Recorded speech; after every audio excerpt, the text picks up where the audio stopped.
ऐसा कहा जाता है कि एक बार महात्मा गांधी से पूछा गया कि आपकी सबसे प्यारी पुस्तक या भाग आपको कौन सा अच्छा लगता है। तो ऐसा बताया गया कि उन्होंने कहा कि बहुत सारी किताबें हैं, लेकिन उनमें से एक जो बहुत अच्छा उन्हें लगता है पढ़ने में और उस पर मनन करने में, वो है बाइबल के मत्ती रचित सुसमाचार और उसका 5वां अध्याय 6 और 7। इसको हम पहाड़ी उपदेश के रूप में भी जानते हैं। अब मुझे नहीं पता ये कहाँ तक सत्य है, लेकिन बाइबल सोसाइटी ऑफ इंडिया ने महात्मा गांधी के आदर में एक पुस्तिका निकाली और उस पुस्तिका का नाम था पहाड़ी उपदेश। जी हाँ, यदि आप इसे पढ़ें तो इसमें अलग से एक सरमन, एक निर्देश, एक वचन हम सबों के लिए है, चाहे वो मसीही हो या अमसीही, सबों के लिए एक बहुत ही अच्छा संदेश प्रभु यीशु मसीह ने दिया। और उसी में से मैं आज एक पद आपके सामने लेना मांगता हूं और उस पर थोड़ा सा गहन करेंगे, चिंतन करेंगे, और आशीष का एक कारण ये बन सकता है आपके लिए और हम सबों के लिए। और वो पद मैं लेना मांगता हूं मत्ती रचित सुसमाचार उसका 5वां अध्याय और उसका 3 पद। मत्ती उसका 5 अध्याय 3 पद। सुनिए यहां पर क्या लिखा हुआ है। धन्य है वे जो मन के दीन हैं, क्योंकि स्वर्ग का राज्य उन्हीं का है। अगर आप इसे पढ़ें 5वां अध्याय, तो इसमें बहुत सारे धन्य वाले वचन पाए जाते हैं। इसको आप बाद में पढ़ सकते हैं, लेकिन मेरा ध्यान और आपका ध्यान 3 पद पर हो सके।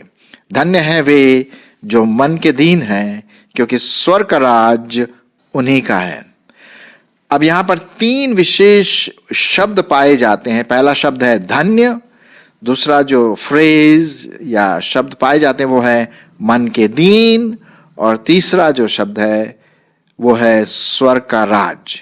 धन्य, मन के दीन और स्वर्ग का राज।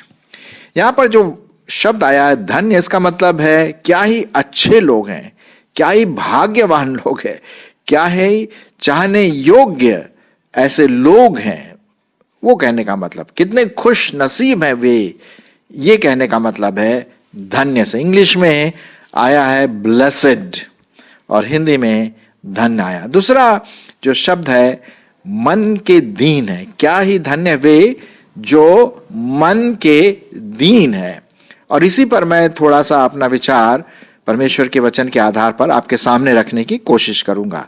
अच्छा, तीसरा जो हम देखते हैं फ्रेज, वो है स्वर्ग का राज उन्हीं का है। कहने का मतलब प्रभु यीशु मसीह कह रहे हैं जो मन के दीन हैं, स्वर्ग का राज्य उन्हीं का है और वे धन्य कहलाए जाएंगे। और इसमें आपके लिए और हम सबों के लिए एक बहुत बड़ी शिक्षा है, एक बहुत बड़ी सीख है कि हम मन में या मन के दीन बने। प्राउड नहीं, घमंडी नहीं, लेकिन नम्र बने, दीन बने। अब अगर मैं आपसे एक प्रश्न पूछूं, प्रश्न ये है, क्या आपने कभी भिखारियों से जो मांगते हैं खाना, पैसा, कपड़े, क्या उन लोगों से आपने कुछ सीखा है? मैंने तो जरूर सीखा है, और हो सकता है कि आपने भी जरूर सीखा होगा। अब आप बोलेंगे भाई भिखारियों से हम क्या सीख सकते हैं? नहीं जी, बहुत कुछ सीख सकते हैं। और उनमें से एक सबसे बड़ी बात हम सीख सकते हैं कि वो दीनता प्रकट करते हैं, नम्रता प्रकट करते हैं। क्योंकि अगर वो आपके सामने, आपके घर के सामने गेट पर आते हैं या कहीं बाजार में आपके सामने आते हैं, चाहे छोटे या बड़े जो भी हैं, वो क्या करते हैं? आपने देखा होगा भिखारी जो हैं वो अपना हाथ आपके सामने फैलाते हैं और बड़े नम्रता के साथ, बड़े दीनता के साथ, रोते हुए और दया दृष्टि वाली बातें करते हुए कहते हैं, साहब कुछ दे दीजिए, मुझे भूख लगी है, मेरे पास कपड़े नहीं हैं, जूते नहीं हैं, जो भी है। वो भीख मांगते हैं। और वो भीख क्यों मांगते हैं? क्योंकि वो बड़ी दया दृष्टि के साथ आपके ऊपर देखते हैं और आशा करते हैं कि शायद कुछ मिल जाए। वो कभी नहीं बोले अरे भाई दो, ऐसे नहीं बोलेंगे कभी भी, है ना। बड़ी दीनता के साथ, आप अंदर से वो क्या सोचते हैं वो तो हम नहीं जानते, लेकिन एटलीस्ट कम से कम वो एक दीनता दिखाते हैं अपने शब्दों में, अपने पूरे हाव भाव में दीनता दिखाते हैं, नम्रता दिखाते हैं। और उसी नम्रता के आधार पर वो ये कहते हैं कि भाई साहब, बहन जी, आंटी जी कुछ दे दीजिए, है ना। तो हम यहाँ पर इस बात को ध्यान देना मांगते हैं कि क्या हम सीख सकते हैं हमारे इन लोगों से, भिखारियों से, जो दया दृष्टि की आशा रखते हैं। हम और आप भी परमेश्वर के सामने, हमारे सृष्टिकर्ता के सामने एक भिखारी के समान है। भिखारी मतलब वैसा भिखारी हम नहीं सोचते हैं, लेकिन हम छोटे लोग हैं परमेश्वर के सामने, बच्चों के समान हैं। और यह भी बहुत जरूरी है कि हम अपने आप को परमेश्वर के सामने क्या करें? दीन करें, नम्र बनाएं। तभी परमेश्वर का वचन कहता है कि क्या ही धन्य है, क्या ही चाहने योग्य है, क्या ही खुश मिजाज के वे लोग हैं जो मन के दीन हैं। अच्छा, उसका रिजल्ट क्या है? जो मन के दीन होंगे वही परमेश्वर के राज्य को देखेंगे, उन्हीं का है परमेश्वर का राज्य। आपने देखा होगा प्रभु यीशु मसीह ने एक बार एक बच्चे को उठा करके कहा कि भाई जो इस बच्चे के समान बनेगा वो परमेश्वर के राज्य को देखेगा। आइए मैं कुछ पदों को आपके सामने रखना मांगता हूं। पहला पद पाया जाता है कि किस प्रकार से आपको और मुझको दीनता के साथ, नम्रता के साथ, हलीमता के साथ, ह्यूमिलिटी के साथ परमेश्वर से मांगना है, परमेश्वर की ओर देखना है। इसके लिए मैं पढ़ूंगा आपके लिए नीति वचन उसका 4 अध्याय, नीति वचन और उसका 4 अध्याय और उसका 20 पद। आप ध्यान से सुनिए, 20 से 23 पद में आपके लिए पढ़ूंगा। जैसे एक भिखारी हमसे ये आशा रखता है कि हम उनको कुछ मिलेगा, और उसी प्रकार से बड़े दीन और दया और नम्रता के साथ वो आपसे प्रार्थना करता है, रिक्वेस्ट करता है। आपको और मुझको भी परमेश्वर के सामने अपने आप को दीन करना है। सुनिए नीति वचन 4:20-23। हे मेरे पुत्र, मेरे वचन को ध्यान करके सुन और अपना कान मेरी बातों पर लगा। इनको अपनी आंखों की ओट न होने दे, वरन अपने मन में धारण कर, क्योंकि जिनको वे प्राप्त होती हैं वे उनके जीवन रहने का, क्योंकि जिनको वे प्राप्त होती हैं वे उनको जीवित रहने का और उनके सारे शरीर के चंगे रहने का कारण होती है। अब देखिए यहां पर क्या लिखा हुआ है। पहला पद जो मैंने पढ़ा 20वां पद, हे मेरे पुत्र, मेरे वचन ध्यान करके सुन और अपना कान मेरी ओर लगा। अब जैसे कि जो भिखारी होता है वो क्या करता है? आपकी ओर देखता रहता, ताकता रहता, कहीं आप अपना हाथ पॉकेट में तो नहीं डाल रहे हैं या अपने झोले में तो नहीं देख रहे हैं, इस आशा के साथ कि उसे कुछ मिलेगा। मेरे भाई बहनों, हमें परमेश्वर के वचन की ओर ताकते रहना है, ध्यान देना, उनकी बातों पर कान लगाना है, ताकना, कान लगाना है ना। और वो भी कैसे, किस एटीट्यूड से, किस मनसा से? जी हां, नम्रता और दीनता से। अपने आप को बिल्कुल जीरो कर देना है। प्रभु यीशु मसीह ने अपने आप को जीरो किया था ना। और दूसरी बात, न सिर्फ अपने परमेश्वर के वचन की ओर ध्यान करना है, लेकिन बुद्धि, परमेश्वर की ओर से बुद्धि पाने के लिए मुझे उसकी ओर ताकना है। मैं पढ़ूंगा आपके लिए नीति वचन उसका 8 अध्याय और उसका 1 से 5 पद। सुनिए क्या परमेश्वर का वचन कहता है। जब हम परमेश्वर से बुद्धि के लिए, क्योंकि बुद्धि क्या है? पैसों से, सोना चांदी से बहुत अत्यधिक बहुमूल्य है। वो हमें जीने के लिए, हमारे मसीही जीवन में जीने के लिए आत्मिक जीवन में जीने के लिए वो हमें बुद्धि प्रदान करेगा, यदि हम उस भावना से, नम्रता की भावना से, दीनता की भावना से उसकी ओर ताकें। सुनिए क्या लिखा है। क्या बुद्धि नहीं पुकारती है? क्या समझ ऊंचे शब्द से नहीं बोलती है? वह तो ऊंचे स्थानों पर मार की एक ओर और तिरमुहियों में खड़ी रहती है, चौराहों में खड़ी रहती है, अर्थात फाटकों के पास, नगर के पैठाओं में और द्वारों ही में वह ऊंचे स्वर से कहती है। हमारे जो भिखारी लोग हैं वो कहाँ आते हैं? हमारे द्वार पर आते हैं, हमारे फाटकों के सामने खड़े होकर के गिड़गिड़ाते हैं। आज मुझे और आपको परमेश्वर के फाटकों में गिड़गिड़ा करके प्रार्थना करनी है, नम्रता के द्वारा प्रार्थना करनी है। चौथा पद, हे मनुष्यों मैं तुमको पुकारती हूं, मतलब बुद्धि की बात है, और मेरी बात सब आदमियों के लिए है। हे भोलों चतुराई सीखो, और हे मूर्खों अपने मन में समझ लो।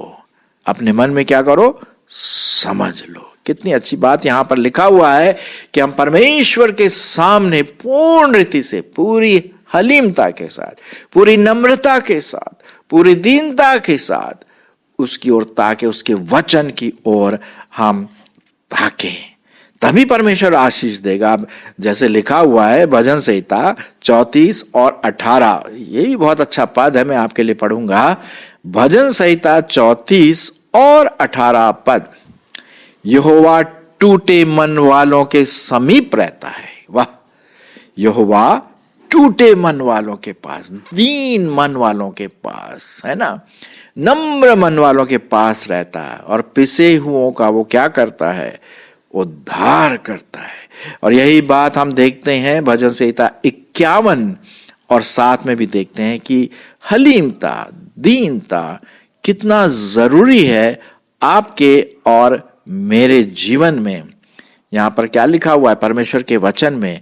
भजन संहिता 1:51 और 17वां पद, यहां इस प्रकार से लिखा, टूटा मन परमेश्वर के योग्य बलिदान है। टूटा मन क्या है? नम्र मन, बिल्कुल जीरो, शून्य करना आपको और मुझको परमेश्वर के सामने, जैसा भिखारी करता है।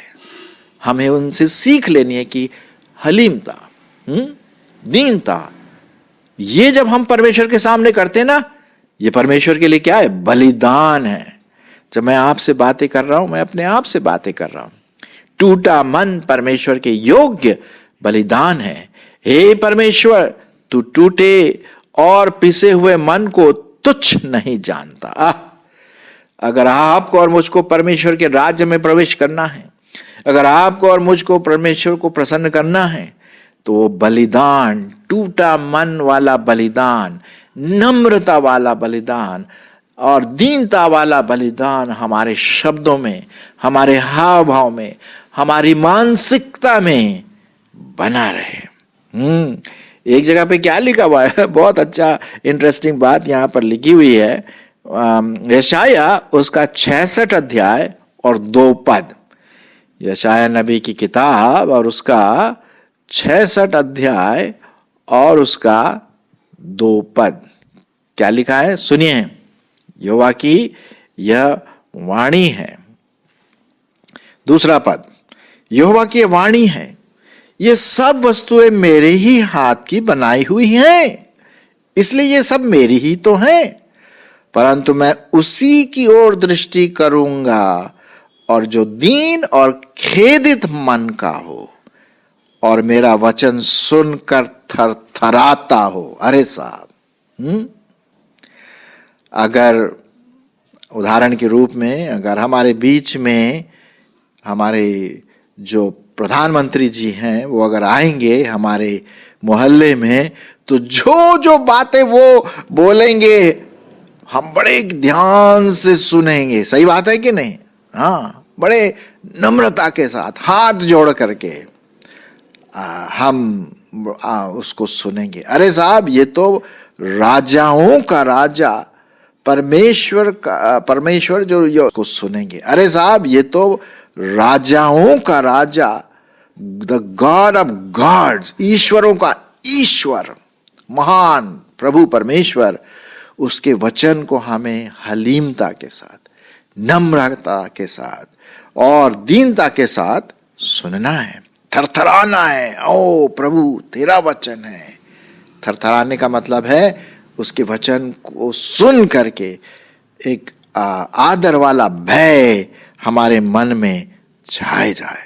हाँ, तभी तो परमेश्वर आशीष देगा, है ना। ये यहोवा की वाणी है। इसीलिए मैं ये पद आपके लिए पढ़ा, मत्ती रचित सुसमाचार 5 अध्याय और 3 में, धन्य है वे जो मन के दीन है, मन में नम्र है।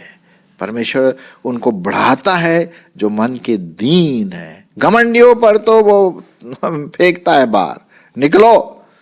शैतान घमंडी बन गया था ना, निकाल दिया उसको। मेरे प्रियो, ये बहुत जरूरी है यदि हम परमेश्वर के राज्य में अंदर जाना मांगते हैं, उसके साथ रहना मांगते हैं, तो ये हलीमता, दीनता, नम्रता हमारे पूरे व्यक्तित्व में एक छाप के रूप में बन जाए, है ना। परमेश्वर को ये बहुत भाता है। जी हाँ, प्रभु यीशु मसीह ने अपने चेलों के विषय में क्या कहा, है ना। वो बिल्कुल दीन थे, नम्र थे। देखिए, तभी तो परमेश्वर ने उनको चुना।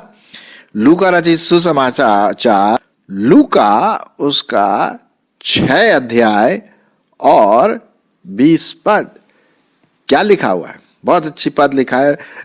मेरी तो यही आशा है कि प्रभु मुझसे यही कहे। अब मुझे पता नहीं मैं कितना हूं, लेकिन हम सबों को उस ओर जाना है, दीनता की ओर। सुनिए प्रभु यीशु मसीह अपने चेलों के विषय में क्या कहते हैं। तब उसने अपने चेलों की ओर देखकर कहा, धन्य हो तुम। फिर से वही शब्द आया, धन्य, खुश नसीब हो तुम, हैप्पी यू आर, जो दीन हो, क्योंकि परमेश्वर का राज्य तुम्हारा है। वही बात हो गई मत्ती 5:3 वाली। और यहां वो अपने चेलों से कह रहा, धन्य हो तुम जो दीन हो, क्योंकि परमेश्वर का राज्य तुम्हारा है। आहा, क्या बात है। ये बात हम यहां पर परमेश्वर के वचन में देखते हैं प्रियो। और इसलिए मैं चाहता हूं कि हम ये सीखें। कई बार हम नम्रता के बारे में बोलते हैं कि हमें घमंडी नहीं होना है, नम्र बनना है, लेकिन सिर्फ वो वचन ही रह जाता है। और बोलते हैं कि बहुत अच्छा वचन था, लेकिन क्या हम उस पर अमल करते हैं? क्या मैं उस पर अमल करता हूं? मेरी तो यही प्रार्थना है प्रभु से कि भाई मुझे दीन बनाए, मेरे चाल चलन, मेरे व्यक्तित्व में, मेरे हाव भाव में, मेरे बोल चाल में, मेरे पूरा जो मेरा जीवन है नम्रता का एक मॉडल बन जाए, आदर्श बन जाए। मेरी यही प्रार्थना है, ताकि परमेश्वर खुश हो जाए। भाई ये तो मैं चाहता हूं, परमेश्वर को मैं खुश रखने वाला बन सकूं। आप भी जरूर है कि आप परमेश्वर को प्रसन्न रखने। एक पद में जो परमेश्वर के वचन में दिया है, प्रतिज्ञा के रूप में मैं आपके सामने रखता हूं, जो लिखा हुआ है, जो परमेश्वर को देखते हैं नम्रता से, उसकी ओर ताकते हैं, हलीम है, दीन है। याकूब की पत्री उसका 4 अध्याय, याकूब उसका 4 अध्याय और उसका पढ़ूंगा 10 पद। याकूब उसका 4 अध्याय और 10 पद, क्या लिखा हुआ है? प्रभु के सामने नम्र बनो तो वह तुम्हें शिरोमणि बनाएगा। शिरोमणि का मतलब एक ताज के रूप में तुम्हें पहनाएगा, तुम्हें उठाएगा। नम्र, नम्र, प्रभु के सामने नम्र बनो, दीन बनो, अपने आप को शून्य करो। हमारा औहदा, हमारा पैसा, हमारा हमारा जो भी हमारे पास है, जो जिससे हमें घमंड आएगा, मेरे टैलेंट या मेरी जो वरदान है, ये सब परमेश्वर के क्रूस पर डाल दें और कहें, प्रभु ये सब मैं तेरी ओर डालता हूं, ये मेरा बलिदान है, ये मेरा बलिदान है, ताकि मैं नम्र बनूं। तब वो क्या करेगा? हमें शिरोमणि देगा, हमें वो ताज पहनाएगा। जी हां, परमेश्वर का वचन यही कहता है बहुत साफ रीति से परमेश्वर का वचन ये बात कहता है। क्या लिखा हुआ है भजन संहिता 147 में? यहोवा नम्र लोगों को संभालता है और दुष्टों को भूमि पर गिरा देगा। पक्की बात है, घमंडियों को गिरा देगा। तो आज का हमारा जो वचन है मत्ती उसका 5 अध्याय और 3 पद, क्या हमें परमेश्वर के राज्य में जाना है? अभी से तैयारी करनी है। मत्ती उसका 5 और 3 में क्या लिखा है? धन्य है वे जो मन के दीन है, क्योंकि स्वर्ग का राज्य उन्हीं का है। आइए अपने पूरे व्यक्तित्व में, अपने पूरे जीवन में, अपने मानसिकता में, सोच विचार में हम नम्र बने। घमंडी आइडिया से, घमंडी मानसिकता से दूर भागें। जो भी परमेश्वर ने हमें दिया, परमेश्वर का धन्यवाद हो, यह उसका अनुग्रह है। परमेश्वर आपको इस चुनौती भरे संदेश में आशीष दे। आमीन।